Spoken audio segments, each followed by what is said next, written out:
अस्सलाम वालेकुम students.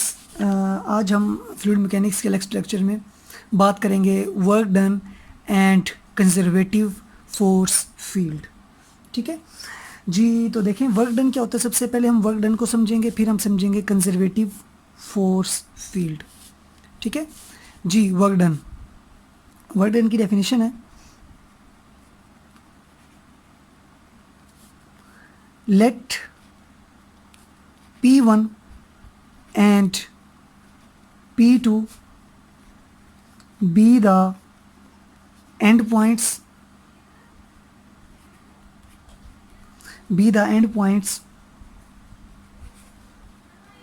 of any space curve। ठीक है। then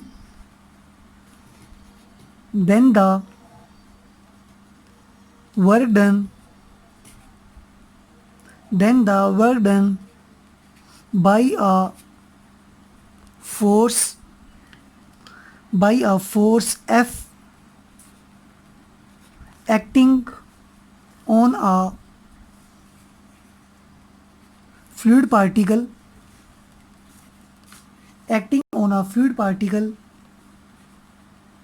along the curve C, giving it a displacement dr is defined as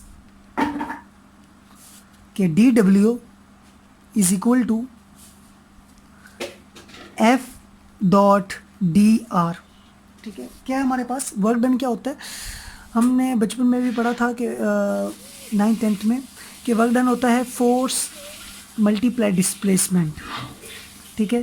कि हम किसी भी जब बॉडी पे फोर्स अप्लाई करते हैं तो वो बॉडी वर्क करती है किसके थ्रू, डिस्प्लेसमेंट के थ्रू, डिस्प्लेसमेंट की शक्ल में। ठीक है। जब भी हम किसी बॉडी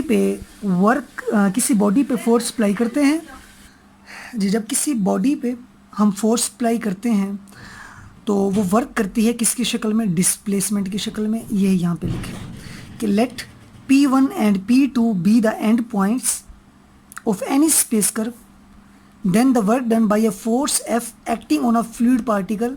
क्योंकि हम फ्लूइड मैकेनिक्स पढ़ रहे हैं, उसके अंदर हम फ्लूइड को ही डिस्कस करते हैं कि फ्लूइड पार्टिकल पे जब फोर्स अप्लाई करते हैं तो वो अलोंग C हमें देता है क्या, डिस्प्लेसमेंट।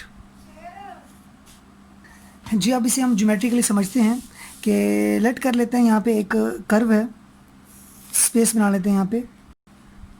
ये हमारे पास x, ये y, ये z, कोई कर्व यहाँ पे ड्रॉ करेंगे तो ये हमारे पास एक स्पेस कर्व है। तो हमने बात की कि दो एंड पॉइंट्स हैं इसके, एक लेट कर लेते हैं ये P1 एंड पॉइंट है, दूसरा हमारे पास क्या है P2। यहाँ पे हम इस कर्व के अलोंग हम एक पार्ट ले लेते हैं। मिसाल के तौर पर ये एक पार्ट है, इस पार्ट के अलोंग इस पॉइंट का जो पोजीशन वेक्टर है वो हमारे पास r है। तो यहाँ से लेके यहाँ तक सपोज कर लिया जो डिस्प्लेसमेंट है वो है dr। ठीक है। तो ये हमारे पास पोजीशन वेक्टर क्या बनेगा, इस r के अंदर अगर हम ऐड कर दें प्लस dr तो ये पोजीशन वेक्टर इसका है। याद रखिएगा जब अलोंग कर्व हम डिस्प्लेसमेंट की बात करते हैं वो डिफरेंशियल की सूरत में आता है। ठीक है। तो यही था हमारे पास कि इस पार्ट का जो हमारे पास वर्क होगा वो क्या होगा, force dot product with displacement is equal to work done.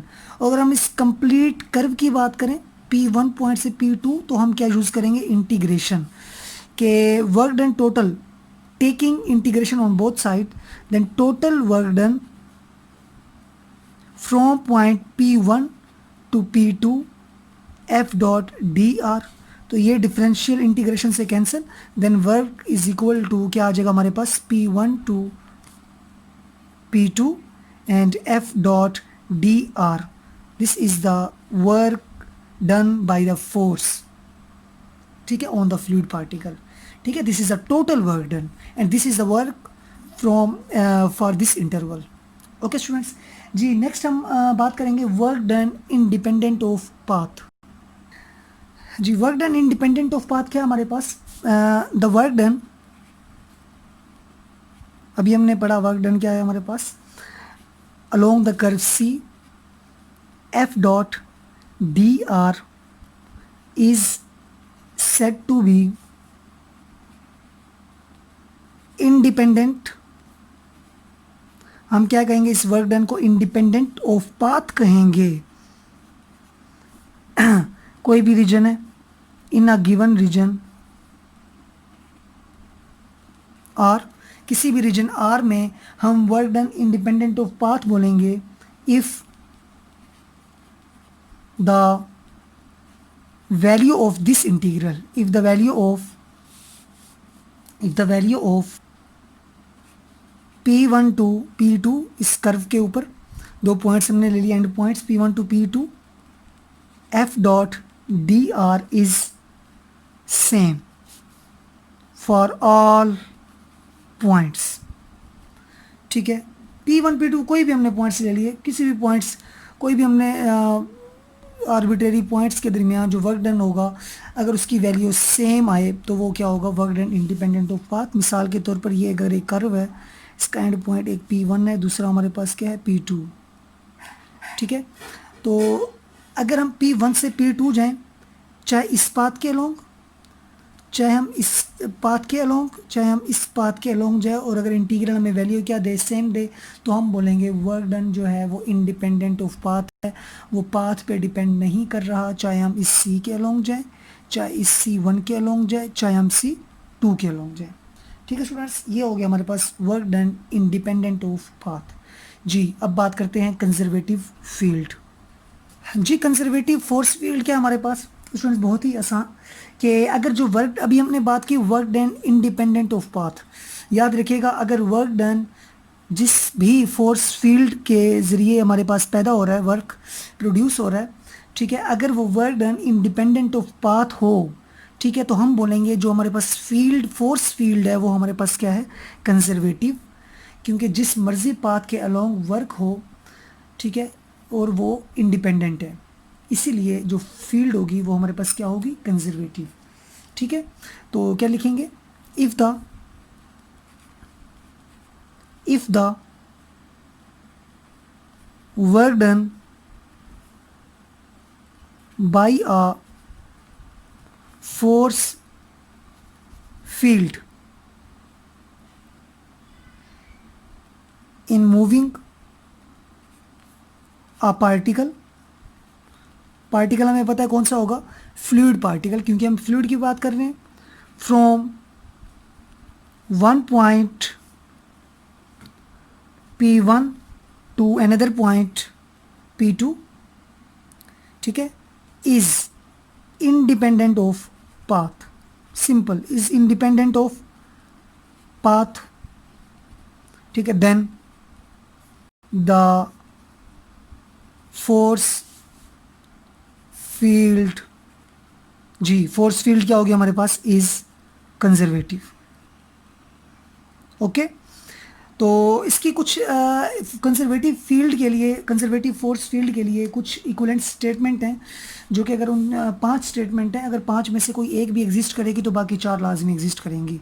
ठीक है, फर्स्ट हमारे पास है कि अगर P1 टू P2 ये इंडिपेंडेंट ऑफ पाथ की, ये P1 से P2 जो वर्क डन है वो हमारे पास क्या हो, इंडिपेंडेंट हो। ठीक है, फर्स्ट स्टेटमेंट, तो हमारे पास फील्ड क्या होगी, कंजर्वेटिव होगी।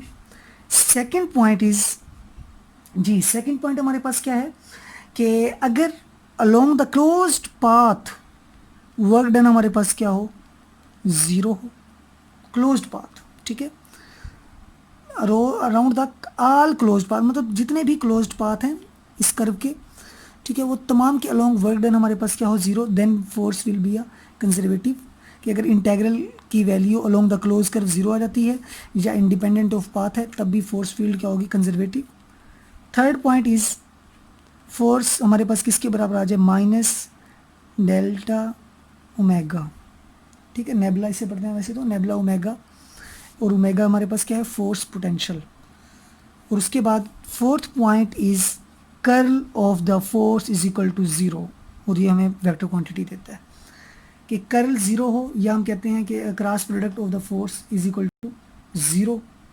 ठीक है। तो हमारे पास फील्ड क्या होगा, कंजर्वेटिव होगा। अगर हम फ्लूइड की बात करेंगे तो वो हमारे पास होगा इरोटेशनल फ्लूइड, क्योंकि रोटेशनल फ्लूइड उस वक्त होता है, उसकी मोशन रोटेशनल उस वक्त होगी जब ये नॉट ज़ीरो होगा। और लास्ट वन इज़ के एफ डॉट डी आर, ये हमारे पास क्या आ जाए, एग्जैक्ट डिफरेंशियल आ जाए। इसकी वैल्यू क्या आ जाए, exact differential F dot D R, मतलब ये कंप्लीट डिफरेंशियल के बराबर आ जाए, तब भी हमारे पास फील्ड क्या होगा, कंजर्वेटिव होगा। याद रखिएगा, वेरी वेरी इंपॉर्टेंट एमसीक्यूज इन 5 पॉइंट्स से बनते हैं, और इन 5 पॉइंट्स में से अगर कोई भी पॉइंट आ जाए तो याद रखिएगा जो फील्ड होगी वो हमारे पास क्या होगी, कंजर्वेटिव। ठीक है जी। तो इंशाल्लाह नेक्स्ट हम इससे आगे लेक्चर की बात करेंगे बर्नौली इक्वेशन।